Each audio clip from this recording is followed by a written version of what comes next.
ಹಿಮಾಚಲ್ ಪ್ರದೇಶದ ಒಂದು ಚಿಕ್ಕ ಊರಲ್ಲಿ ಅರ್ಜುನ್ ಹೆಸರಿನ ಒಬ್ಬ ಹುಡುಗ ಇರ್ತಿದ್ದ. ಅರ್ಜುನ್ ಒಬ್ಬ ಸರಳ ಸ್ವಭಾವದ ನಿಯತ್ತಿನ ಹುಡುಗ ಆಗಿದ್ದ.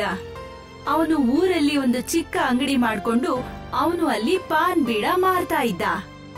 ಏನೇ ಹೇಳು ಅರ್ಜುನ್, ನಿನ್ನ ಸಿಹಿಯಾದ ಪಾನು ಕೇವಲ ನಮ್ಮೂರಲ್ಲಷ್ಟೇ ಅಲ್ಲ, ಬದಲಿಗೆ ಬೇರೆ ಊರುಗಳಲ್ಲೂ ಪ್ರಸಿದ್ಧವಾಗಿದೆ.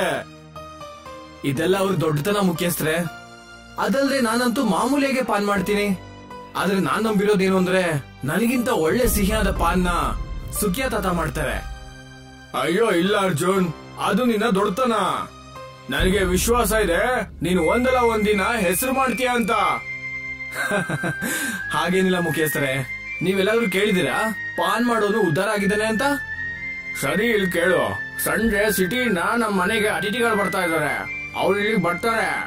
ನಿನ್ನ ಸಿಹಿಯಾದ ಪಾನ್ ಬಗ್ಗೆ ಅವ್ರ ಹತ್ರ ತುಂಬಾನೇ ಹೋಗ್ಲಿದ್ದೀನಿ. ನೀನ್ ಅವ್ರನ್ನ ಸ್ವಲ್ಪ ಚೆನ್ನಾಗಿ ನೋಡ್ಕೋ, ಸರಿನಾ? ಖಂಡಿತ ಮುಖ್ಯಸ್ಥರೇ, ಹಾಗೆ ಆಗ್ಲಿ. ನೀವು ಟೆನ್ಷನ್ ಮಾಡ್ಕೊಳ್ದೆ ಅವ್ರನ್ನ ಇಲ್ಲಿಗೆ ಸಂಜೆ ಕರ್ಕೊಂಡ್ ಬನ್ನಿ. ನಾನ್ ಕೈಯಾರೆ ಮಾಡಿರುವಂತ ಪಾನ್ನ ಅವ್ರ ಜೀವನದಲ್ಲೇ ಮರೆಯಕ್ಕಾಗಲ್ಲ. ಸಂಜೆ ಮುಖ್ಯಸ್ಥ ಇಬ್ರು ವ್ಯಕ್ತಿಗಳನ್ನ ಕರ್ಕೊಂಡು ಅಲ್ಲಿಗೆ ಬರ್ತಾನೆ. ಅರ್ಜುನ್, ಇವರೇ ನನ್ನ ಸಿಟಿಯಿಂದ ಬಂದಿರೋ ಅತಿಥಿಗಳು. ಅರ್ಜುನ್ ಅವರಿಬ್ಬರಿಗೂ 2 ಸ್ವೀಟ್ ಬೀಡ ಮಾಡಿ ಕೊಡ್ತಾನೆ. ಆಗ ಅವರಿಬ್ರು ಆ ಸ್ವೀಟ್ ಬೀಡಗಳನ್ನ ತಿಂತಾ ಇದ್ದ ಹಾಗೆ ಅವ್ರ ನಾಲ್ಗೆ ಕತ್ತರಿಸಿ ಹೋಗತ್ತೆ. ಏನಾಯ್ತು? ಅರ್ಜುನ್ ಮಾಡಿರೋ ಪಾನ್ ಅಂತೂ ತುಂಬಾ ಪ್ರಸಿದ್ಧವಾಗಿದೆ. ನೀವ್ ಈ ರೀತಿ ಯಾಕೆ ಮುಖ ಮಾಡ್ಕೊಂಡು ನಿಂತಿದ್ದೀರಾ? ಏನ್ ಮುಖ್ಯಸ್ಥರೇ, ನೀವ್ ಹೇಳಿದ್ರಿ ನಿಮ್ಮ ಊರಿನ ಈ ಹುಡ್ಗ ತುಂಬಾನೇ ಚೆನ್ನಾಗಿ ಪಾನ್ ಮಾಡ್ತಾನೆ ಅಂತ. ಮುಖ್ಯಸ್ಥ ಕೋಪ ಮಾಡ್ಕೊಂಡು ಅರ್ಜುನ್ಗೆ ಹೇಳ್ತಾನೆ, ಇದೇನ್ ಮಾಡಿದ್ಯಾ ಅರ್ಜುನ್? ಇವ್ರಗಳ ಮುಂದೆ ನನ್ನ ಅವಮಾನ ಮಾಡ್ಬೇಕು ಅನ್ಕೊಂಡಿದ್ಯಾ? ಇಲ್ಲ ಮುಖ್ಯಸ್ಥರೇ, ನಾನು ಸಿಹಿಯಾದ ಪಾನ್ ಮಾಡಿದ್ದೆ. ಆದ್ರೆ ನನಗೆ ಗೊತ್ತಾಗ್ತಿಲ್ಲ ನನ್ನಿಂದ ಈ ತಪ್ಪು ಹೇಗಾಯ್ತು ಅಂತ. ಸಾಕು ನಿಲ್ಸು.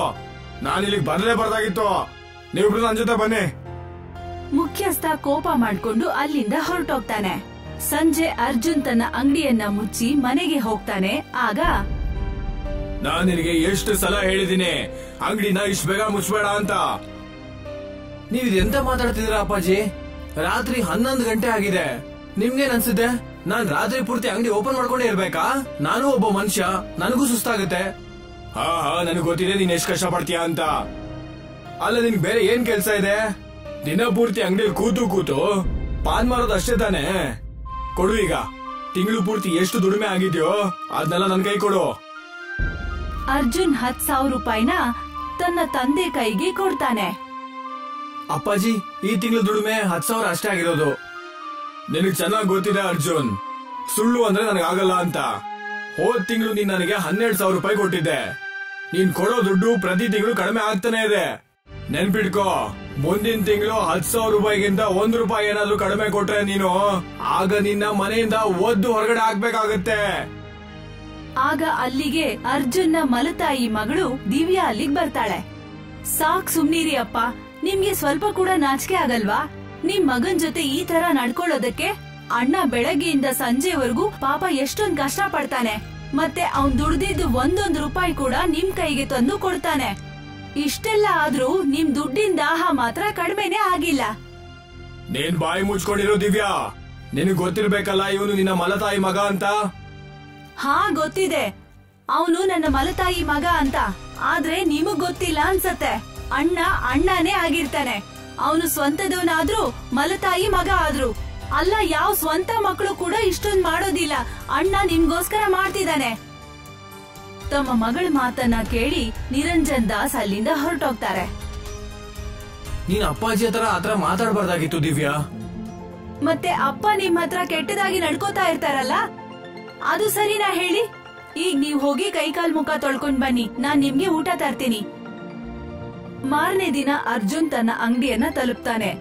ಆಗ ಅವನು ಅಲ್ಲಿಗೆ ಹೋಗಿ ನೋಡ್ತಾನೆ, ಅಂಗಡಿ ಎಲ್ಲ ಮುರಿದು ಬಿದ್ದಿರತ್ತೆ.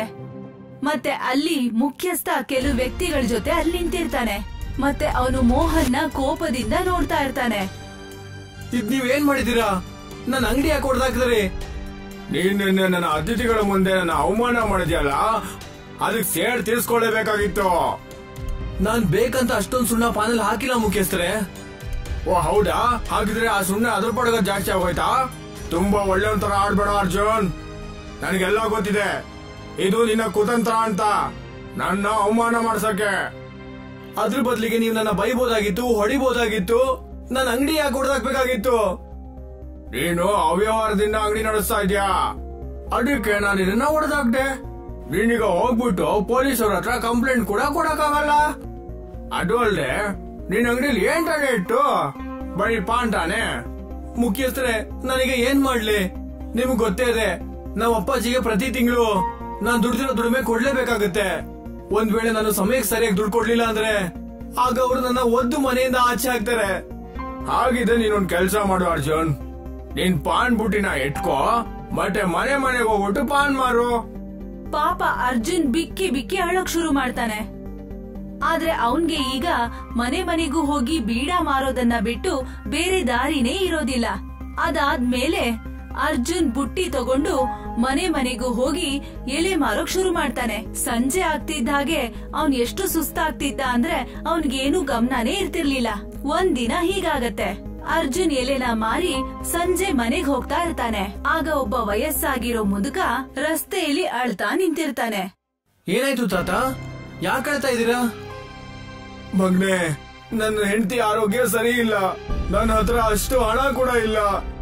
ಅವಳ ಚಿಕಿತ್ಸೆ ಮಾಡಿಸೋದಕ್ಕೆ ಡಾಕ್ಟರ್ ಅಂತೂ ಆದಷ್ಟು ಬೇಗ ಅವಳನ್ನ ಅಡ್ಮಿಟ್ ಮಾಡಕ್ ಹೇಳಿದ್ದಾರೆ. ನಿಮ್ಗೆ ಎಷ್ಟು ದುಡ್ಡು ಬೇಕಾಗತ್ತೆ ತಾತ? ನನಗೆ 10,000 ರೂಪಾಯಿ ಬೇಕೇ ಬೇಕಾಗುತ್ತೆ. ಒಂದ್ ವೇಳೆ ಅಷ್ಟು ದುಡ್ಡು ನನಗೆ ಎಲ್ಲಿಂದಾದ್ರೂ ಸಿಕ್ಕಿದ್ರೆ ನನ್ನ ಹೆಂಡತಿ ಜೀವ ಉಳಿಯುತ್ತೆ. ಅರ್ಜುನ್ ತನ್ನ ಮನ್ಸಲ್ಲಿ ಏನೋ ಯೋಚನೆ ಮಾಡ್ತಾನೆ. ಯಾಕೆ ಅಂದ್ರೆ ಅವನ ಹತ್ರ 10,000 ರೂಪಾಯಿ ಇರುತ್ತೆ. ವಯಸ್ಸಾದ ವ್ಯಕ್ತಿ ಅರ್ಜುನ್ ಮಾತನ್ನ ಕೇಳಿ ಖುಷಿ ಆಗ್ತಾನೆ. ಇದ್ ತಗೊಳ್ಳಿ ತಾತ, 10,000 ರೂಪಾಯಿ ನೀವ್ ಇಟ್ಕೊಳ್ಳಿ. ಇದ್ ತಗೊಂಡೋಗಿ ನಿಮ್ ಹೆಂಡತಿಗೆ ಒಳ್ಳೆ ಚಿಕಿತ್ಸೆ ಕೊಡ್ಸಿ. ಮಗನೇ, ನನಗಂತೂ ಸಂತಾನ ಇಲ್ಲ, ಆದ್ರೆ ಊರಿನ ಬೆಟ್ಟದ ಹತ್ರ ನಂದೊಂದು ಜಮೀನಿದೆ. ನೀನ್ ಬೇಕಿದ್ರೆ ಅದರಲ್ಲಿ ವ್ಯವಸಾಯ ಮಾಡ್ಬೋದು. ಅಲ್ಲ ತಾತ, ನಿಮ್ ಹತ್ರ ಜಮೀನ್ ಇದ್ಮೇಲೆ ಯಾಕೆ ನೀವ್ ಅದನ್ನ ಮಾರ್ಬಿಟ್ಟು ನಿಮ್ ಹೆಂಡತಿಗೆ ಚಿಕಿತ್ಸೆ ಕೊಡ್ಸ್ಲಿಲ್ಲ? ಅಷ್ಟು ಸುಲಭವಾಗಿ ಯಾರು ಅದನ್ನ ಖರೀದಿ ಮಾಡಲ್ಲ ಮಗನೇ. ಆದ್ರೆ ತಾತ, ನಾನು ಆ ಜಮೀನಲ್ಲಿ ಏನು ವ್ಯವಸಾಯ ಮಾಡ್ಲಿ? ನೀನ್ ಪಾನ್ ಮಾಡ್ತೀಯ ತಾನೆ, ನೀನ್ ಯಾಕೆ ವೀಳ್ಯದೆಲೆಯ ವ್ಯವಸಾಯ ಮಾಡಬಾರ್ದು? ಇದನ್ನ ಹೇಳಿ ಆ ವ್ಯಕ್ತಿ ಎಲೆಯನ್ನ ಅರ್ಜುನ್ಗೆ ಕೊಡ್ತಾನೆ. ಮತ್ತೆ ತುಂಬಾ ರಹಸ್ಯದ ರೀತಿಯಲ್ಲಿ ಹೇಳ್ತಾನೆ, ಇದು ಸಾಧಾರಣವಾದ ವೀಳ್ಯದೆಲೆ ಅಲ್ಲ, ಬದ್ಲಿಗೆ ಒಂದು ಜಾದುವಿನ ವೀಳ್ಯದೆಲೆ. ಎಷ್ಟೋ ವರ್ಷದ ಹಿಂದೆ ಈ ವೀಳ್ಯದೆಲೆನ ನನಗೆ ಯಾರೋ ಒಬ್ರು ಕೊಟ್ಟಿದ್ರು. ಇವತ್ತು ನಿನಗೆ ಈ ವೀಳ್ಯದೆಲೆನ ವರದಾನವಾಗಿ ಕೊಡ್ತಾ ಇದ್ದೀನಿ. ನೀನು ಈ ವೀಳ್ಯದೆಲೆನ ನೆಲದಲ್ಲಿ ಹೂತಾಕಿದ ತಕ್ಷಣ ಸ್ವಲ್ಪ ಹೊತ್ತಲ್ಲೇ ಇಡೀ ಜಮೀನ್ ಪೂರ್ತಿ ಪಾನ್ ಹರಡ್ಕೊಳ್ಳುತ್ತೆ. ಆದ್ರೆ ನೆನ್ಪಿರ್ಲಿ, ದುರಾಸೆಗೆ ಬೀಳ್ಬೇಡ, ಮತ್ತೆ ಜಾಸ್ತಿ ಪಾನ್ ವ್ಯವಸಾಯ ಮಾಡ್ಬೇಡ. ಈ ಮಾತನ್ನ ಹೇಳಿ ಆ ವ್ಯಕ್ತಿ ಅಲ್ಲಿಂದ ಹೊರಟೋಗ್ತಾನೆ. ಮತ್ತೆ ಅರ್ಜುನ್ ತನ್ ಮನೆಗೆ ವಾಪಸ್ ಬರ್ತಾನೆ. ದುಡ್ಡೆಲ್ಲಿದೆ ಅರ್ಜುನ್?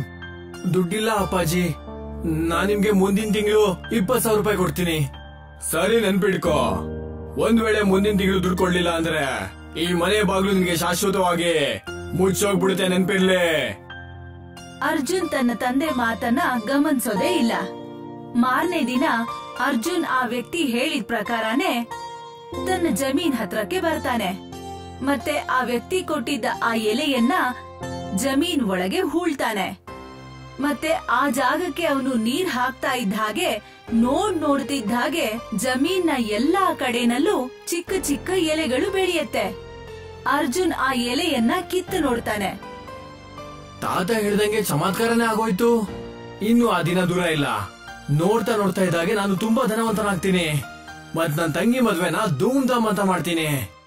ಆವತ್ತಿಂದ ಅರ್ಜುನ್ ಎಲೆಯನ್ನ ಬೆಳ್ಸೋಕ್ ಶುರು ಮಾಡ್ತಾನೆ. ಆಗ ಅರ್ಜುನ್ ಅದೃಷ್ಟನೇ ಬದಲಾಗತ್ತೆ. ಮುಂದಿನ ತಿಂಗಳು ಅರ್ಜುನ್ ಪೂರ್ತಿ 30,000ನ ತನ್ನ ತಂದೆ ಕೈಗೆ ಕೊಡ್ತಾನೆ. ಮತ್ತೆ ಅಲ್ಲಿಂದ ಹೊರಟೋಗ್ತಾನೆ. ಇವನ ಹತ್ರ 30,000 ರೂಪಾಯಿ ಎಲ್ಲಿಂದ ಬಂತು? ನಾನ್ ಕೇಳ್ಪಟ್ಟಿರೋ ಹಾಗೆ ಇವನ್ ಅಂಗಡಿ ಮುಖ್ಯಸ್ಥರು ಹೊಡೆದಾಕಿದ್ದಾರೆ ಅಂತ. ಖಂಡಿತ ಇದರಲ್ಲಿ ಏನೋ ವಿಷಯ ಇರ್ಬೇಕು. ಅದೇನಂತ ನಾನು ಕಂಡಿಡಿಲೇಬೇಕು. ಇವ್ನು ಇಷ್ಟೊಂದು ದುಡ್ಡು ಎಲ್ಲಿಂದ ತರ್ತಾ ಇದ್ದಾನೆ ಅಂತ. ಅದಾದ ನಂತರ ಅರ್ಜುನ್ನ ಮಲತಂದೆ ಅರ್ಜುನ್ನ ಫಾಲೋ ಮಾಡ್ತಾ ಬರ್ತಾರೆ. ಮತ್ತೆ ಒಂದಿನ ಅವರು ಅರ್ಜುನ್ನ ವ್ಯವಸಾಯ ಮಾಡಿರೋದನ್ನ ನೋಡ್ತಾರೆ. ಮತ್ತೆ ಅವರು ಖುಷಿಯಿಂದ ಅರ್ಜುನ್ಗೆ ಹೇಳ್ತಾರೆ, ಓ ಹೀಗ, ಹಾಗಿದ್ರೆ ಎಲ್ಲದಕ್ಕೂ ಕಾರಣ ಇದೇನೆ. ನಿನ್ನಂತ ಮೂರ್ಖ ವ್ಯಕ್ತಿನ ನಾನು ಯಾವತ್ತೂ ಕೂಡ ನೋಡೇ ಇಲ್ಲ. ಅಲ್ಲ, ನಿನ್ನ ಹತ್ರ ಜಾದುವಿನ ವೀಳ್ಯದೆಲೆ ಇದೆ ಅಂದ್ಮೇಲೆ ಇದರಿಂದ ನೀನು ತುಂಬಾ ವ್ಯವಸಾಯ ಮಾಡ್ಬೋದಲ್ಲ, ಮತ್ತೆ ತುಂಬಾ ಪಾನ್ ಕೂಡ ಮಾರ್ಬಹುದಲ್ಲ. ಯಾಕೆ ಇಷ್ಟು ಕಡಿಮೆ ವ್ಯವಸಾಯ ಮಾಡ್ತಿದ್ಯಾ ನೀನು? ಇಲ್ಲ ಅಪ್ಪಾಜಿ, ನಾನ್ ದುರಾಸೆಗೆ ಬೀಳಲ್ಲ. ಕೊಡು ಆ ವೀಳ್ಯದೆಲೆ ನನ್ನ ಕೈ ಕೊಡು. ವ್ಯವಸಾಯ ನಾನ್ ಮಾಡ್ತೀನಿ, ಮತ್ತೆ ನೀನ್ ಹೋಗಿ ಮನೇಲಿ ಕೂತ್ಕೋ. ಅಪ್ಪಾಜಿ, ನಾನ್ ಹೇಳ್ತಿರೋದ್ನ ಅರ್ಥ ಮಾಡ್ಕೊಳ್ಳಿ. ದುರಾಸೆಯಿಂದ ಮನುಷ್ಯ ಕುರುಡನಾಗ್ತಾನೆ. ಜಾಸ್ತಿ ಪಾನ್ ವ್ಯವಸಾಯ ಮಾಡ್ಬೇಡ ಅಂತ ನನಗೆ ಹೇಳಿದಾರೆ. ನಿನಗ್ ಚೆನ್ನಾಗಿ ಗೊತ್ತಿದೆ ಅರ್ಜುನ್, ನಾನು ಈ ಪ್ರಪಂಚದಲ್ಲಿ ಯಾರನ್ನಾದ್ರೂ ಪ್ರೀತಿ ಮಾಡಿದೀನಿ ಅಂದ್ರೆ ಅದು ಕೇವಲ ಹಣನ ಮಾತ್ರ. ಒಂದ್ ವೇಳೆ ನೀನ್ ಆ ವೀಳ್ಯದೆಲೆನ ಒಳ್ಳೆ ದಾರಿಲಿ ನನ್ ಕೈ ಕೊಡ್ಲಿಲ್ಲ ಅಂದ್ರೆ ನಿನ್ನ ಮಾತ್ರ ಮನೆಯಿಂದ ಹೊರಗಡೆ ಹಾಕಲ್ಲ, ಜೊತೆಗೆ ನಿನ್ ತಂಗಿನ್ ಕೂಡ ಒದ್ದು ಮನೆಯಿಂದ ಆಚೆ ಹಾಕ್ಬೇಕಾಗುತ್ತೆ.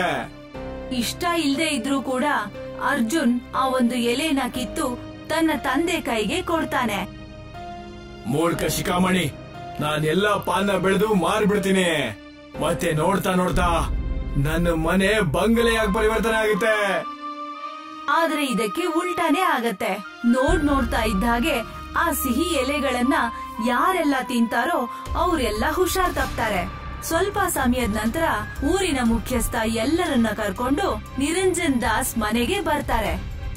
ನಿರಂಜನ್ ದಾಸ್, ನಿನ್ನ ಪಾನ್ ಯಾರ್ಯಾರು ತಿಂದಿದಾರೋ ಅವರೆಲ್ಲ ಹುಷಾರ್ ತಪ್ಪಿದ್ದಾರೆ.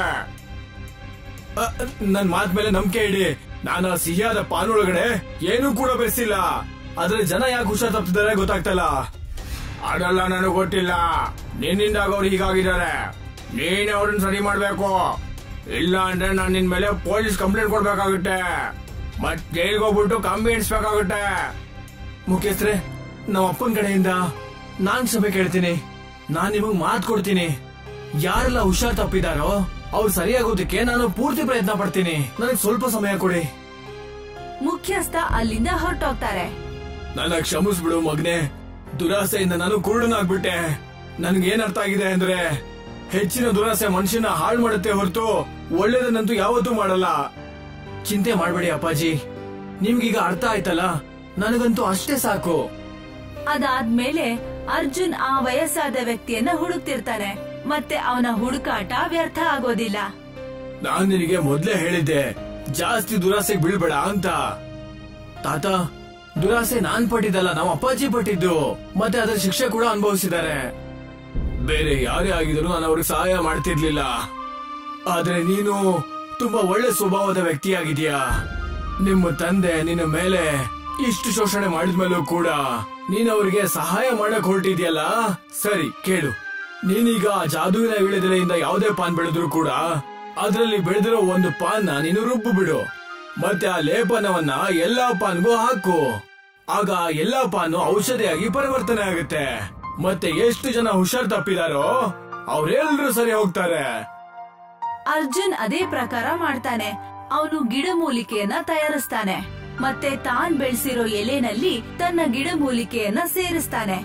ಅದಾದ್ಮೇಲೆ ಯಾರೆಲ್ಲ ಆ ಎಲೆನ ತಿಂದಿರ್ತಾರೋ ಅವರೆಲ್ಲರೂ ಆರೋಗ್ಯವಂತರಾಗ್ತಾರೆ. ಮತ್ತೆ ನೋಡ್ತಾ ಇದ್ದ ಹಾಗೆ ಅರ್ಜುನ್ ಬೆಳೆಸಿರೋ ಎಲ್ಲಾ ಎಲೆಗಳು ಬೇರೆ ಊರಲ್ಲಿ ಕೂಡ ಪ್ರಸಿದ್ಧಿ ಹೊಂದತ್ತೆ. ನನ್ನ ಕ್ಷಮಿಸ್ಬಿಡು ಅರ್ಜುನ್, ನಾನ್ ನಿನ್ನ ಹತ್ರ ತುಂಬಾನೇ ಕೆಟ್ಟದಾಗ ನಡ್ಕೊಂಡ್ಬಿಟ್ಟೆ. ಆದ್ರೆ ನಿನ್ನಿಂದಾಗಿ ಇವತ್ತು ಈ ಊರಿನ ಹೆಸರು ಎಷ್ಟೊಂದು ಪ್ರಸಿದ್ಧವಾಗಿದೆ. ಬೇಡ ಮುಖ್ಯಸ್ಥರೇ, ಕ್ಷಮೆ ಕೇಳುವಂತ ಅವಶ್ಯಕತೆನೇ ಇಲ್ಲ. ನಾವೆಲ್ಲರೂ ಒಂದೇ ಊರಿನವರು, ಅಣ್ಣ ತಮ್ಮಂದ್ರ ತರ. ಮತ್ತೆ ಅಣ್ಣ ತಮ್ಮದ್ರಲ್ಲಿ ಸಣ್ಣ ಪುಟ್ಟ ಜಗಳಗಳು ಆಗ್ತಾನೆ ಇರುತ್ತೆ. ಅರ್ಜುನ್ ಮಾತನ್ನ ಕೇಳಿ ಮುಖ್ಯಸ್ಥ ಮುಗುಳ್ನಗ್ತಾ ಇರ್ತಾರೆ. ಸ್ವಲ್ಪ ದಿನ ಆಗ್ತಿದ್ದ ಹಾಗೆ ಅರ್ಜುನ್ ತನ್ನ ತಂಗಿ ಮದುವೆಯನ್ನ ತುಂಬಾ ಜೋರಾಗಿ ಮಾಡ್ತಾನೆ. ಮತ್ತೀಗ ಅರ್ಜುನ್ ನ ತಂದೆ ಅವನನ್ನ ಸ್ವಂತ ಮಗನ್ಗಿಂತ ಹೆಚ್ಚಾಗಿ ಪ್ರೀತಿಸ್ತಾರೆ. ಮತ್ತೆ ಅರ್ಜುನ್ ಇವತ್ ಕೂಡ ಜಾದು ಎಲೆಗಳನ್ನ ಬೆಳೆಸ್ತಾ ಇದ್ದಾನೆ.